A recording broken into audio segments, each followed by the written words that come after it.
The next iteration of Forza 8 is here, or semi side of things compared to what we have in dropping the 8 from its title. Forza Motorsport is still, in fact, the 8th title in the main series of racing games for Microsoft. Forza did push me to do something I've been meaning to do as well for a long time, which is buy a racing wheel along with my Valve Index for some fun Dirt Rally 2 VR action later down the line, as well as some other titles. That's getting off topic. I'm here to talk about Forza.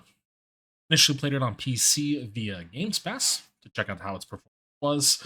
Then I bought it on Steam after I verified that it would run without problem. See, this year has taught me that if I can test the game and see if it performs before buying it, it should. Jedi Survivor, in fact, still runs like shit on an RTX 4090 13900K with 64 gigabytes of RAM. I played the game on a machine touting those specs: an RTX 4090, i9 13900K, 64 gigabytes of DDR5 RAM, and installed on a 2 terabyte NVMe drive. It could be on a 2 terabyte SSD, but I've been really lazy and putting off that install until I move into hopefully be my new owned home in a few weeks. So any mention of performance will be from my perspective on a top end consumer machine. So take anything I say with a grain of salt. So, you know, what applies to me might not apply to you. I played the game both using a Power A Series XS controller, a wired one, as well as a Logitech G293 wheel and pedal setup. So let's start with performance. The game ran fantastically, being maxed out to the limit, either ultra or high settings wise, and pumping the resolution up by 200%. Did cap my FPS at 1, which is my screen's refresh rate, but rarely did I actually make it up there. Sitting at a typically solid 90 FPS in all situations. When practicing on qualifying or when other cars were limited, it'd jump up the cap, but that's not where you spend most of your time.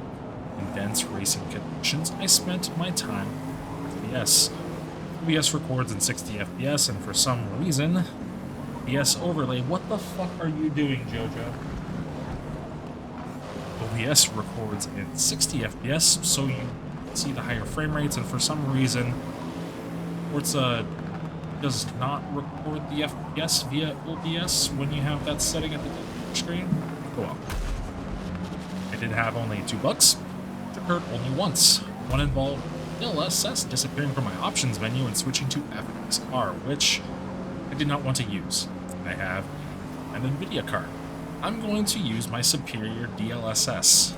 The restart solved this issue immediately, and I have not experienced it again since. It was definitely odd, but the quality did drop drastically from what I noticed. The second bug was during a race. A portion of the environment did not load. It was weird. And the portions that did not load were part of the track and some other geometry outside of it. I should have a recording of that playing now. It was quite bizarre. I did not have that issue again on that track in multiple subsequent races, so I think it was a weird one-off issue. We did some practicing and free races on the track after that, so I'm not entirely sure what happened there, but it did not happen. Overall, though, the game ran great and looks great. Heavy visual options exist to hone your game to run on your preferred performance level as well as you would like it to. More likely, your hardware will allow you to. I also tested it on my Steam Deck and it runs okay, as long as you don't mind a low FPS or run. That low FPS is 30 frames. Doesn't look amazing, but it'll get the job done. Better version than what the Switch might have if you wanted to compare it to something. Now, gameplay, there's really 2 different parts. First off, the single player. Forza likes to tout itself as a sim, while it's not exactly a sim. It's definitely more on the realism side than most racers you get, particularly the other sister series Forza Horizon, but it's more like a sim with aid. Bevy of options do exist, called assists within the game. It can be turned down to give you a really more authentic sort of experience, but you'll really need to purchase a racing wheel and everything that goes with that for that maximum experience, as playing it with a controller under those settings will not be it. Me, and you have giant fucking Sasquatch hands, a racing wheel setup feels small and childless unless you want to drop $1,500 or 293 has taught me. Well, these racing wheels are in fact small, and it's just not comfortable, and in a way to get that there. That's a different issue entirely. There's a plethora of assists to change how the game plays drastically or minutely, from settings that will essentially just play the game for you to turning everything off to give you a more realistic sim-like approach. As for the game itself, let's dive into that. Forza sports 499 cars in its base game across a multitude of categories, from what you would consider a commuter sedan to souped-up race cars designed for running on full-fledged circuits. And there are, of course, more in the shop, as these games typically have, that can't be purchased. Some are just special versions of cars in the game already, and others. The game also launched with 20 different courses to race on. Within these 20 courses, there are 48 total varieties you can race on, be it alternate layouts, or reversing the track, or just different turns. The actual racing, though, is split up into two main categories. You have your single-player career and your online multiplayer. Career contains a multitude of events.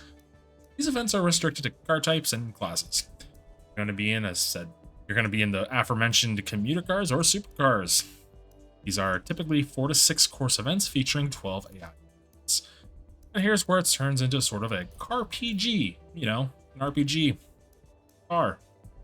As you race using your given car for the event, earn car experience points, or CXP, towards your car level. This CXP for racing well, first and foremost. That's completing segments with a high rating, passing cars, overtaking them, which is what it'll say in the game, racing clean, etc. Doing this will level up your car. Leveling up your car rewards you car points. These are then used to upgrade your car through various parts and kits. From something as minute as a higher performance oil, to wider tires, to better gripping tires, to turbos, to wings, to even conversion kits to put an entire new engine in it. Now, you do have to be careful with this, as many events will have a CP limit that you do have to be under. So, going into an event with a CP on a sport sedan capped at 800 with your max level car using every integral upgrade available and having a conversion kit put on it, throwing in a Lamborghini engine. Just not going to get away with it. Now, you also won't max out a car in a single series. It will take a few, but the first time using a car, you will get it anywhere from level 10 to 25, of course, depending on how well you drive. Getting a race as well as an event will award you with credits to purchase new cars for new events for your collection. Now, you'll also earn driver experience towards your driver level. Each level will award you with yet more credits as well as an occasional free car. Forza 8 has some inkling of a live service game as well. Besides its base single-player career content, there are new events coming out about every week featuring different cars or car classes on a different variety of courses and course layouts. A few other play modes, such as racing the ghost of friends or other drivers from online, and of course pre-race, when you kind of set up what you want for testing and tuning and practicing. There's also a few other non-race modes and things you can do, such as a dedicated photo mode, to designing and sharing your own vinyl decals and sharing them online and creating custom liveries or your own tunes. Now moving to the other half of the game, multiplayer. Featured races and free races will be what you hear. Free races, I'll go over quickly, will allow cars of a certain class, and that's about the only restriction. So, bring your max level car with your upgrades allocated how you will and have at it. Though if you don't bring a max level car, be prepared to have at it. You'll probably finish last. Conversely, there are also featured races. This is your ranked mode and probably the most balanced mode. Every car in these events will have a standard CP setup, and changes that can be made to your car will be exactly and only how you tune them. Features where I spent all my multiplayer time as it was just more fun and it was really fun. You have a skill rating, which is your rank, and a safety rating, which shows how often you will try to pit maneuver someone over or how cleanly you race. When joining a featured race, it will attempt to match via skill rating first and safety rating afterwards. Now, even in featured race, middle of a pack is always a clusterfuck. I found the tried and true way to win a race is to disqualify in the top 4, because from 5 back where people are think they're playing a game called Burnout Paradise. Of course, cutting corners and collisions potentially can add time penalties and drop your finish, so you do want to attempt to race clean. However, this system and this penalty system does need some work. Numerous times when taking a corner, overtaking someone in that corner by taking a nice angle underneath them, I will be slammed into by someone who forgot brakes exist, or they just chose not to care, slamming me into a car outside of myself, and I will receive a penalty for an avoidable collision. It's fun being punished for other people. Come on, turn 10, do better. Some AI or something for this. Aside from a majority of the other players, multiplayer is an extremely fun experience. You into events of practice time in which you'll also qualify, race. There will be a short, medium, and long races, so make sure you check out the one that you're going to get yourself into before joining an event. Don't fret, you'll still earn credits and driver XP for your level, and car XP for your cars that you're using to open up some CP for offline or on free races. So while single player is great for practicing your skills, earning credits and leveling up cars, and just having a blast, multiplayer will be where a majority of the longer standing fans of the series will spend their time. Forza Motorsport, or just shortened down to Forza Motorsport, is a great addition to racing genre. Not a full-on realism simulation, it does a great job of hitting that inside line and creating something that is just realistic enough, yet forgiving, allowing for people of all skill levels to enjoy it due to its numerous assisted accessibility options. A large roster of cars wait for you to unlock. RPG elements exist within each car, and the upgrades are noticeable when you apply them and like real progress after play. 20 different tracks and the 48 variants between these tracks that exist to race on to create a diverse environment to play, a bevy of single player events to take practice laps in, then multiplayer is your main event. It's light live service elements, new events for both single player and multiplayer, as well as new cars on the way, being added to keep everything a bit fresh for players and owners of this game. Mention, being a Microsoft title from 10 Studios, means this game is available on the Xbox Series XS and PC via console GamesPass, PC GamesPass, or GamesPass, with the discount if you purchase platforms. Also available on Steam, where I did purchase my copy.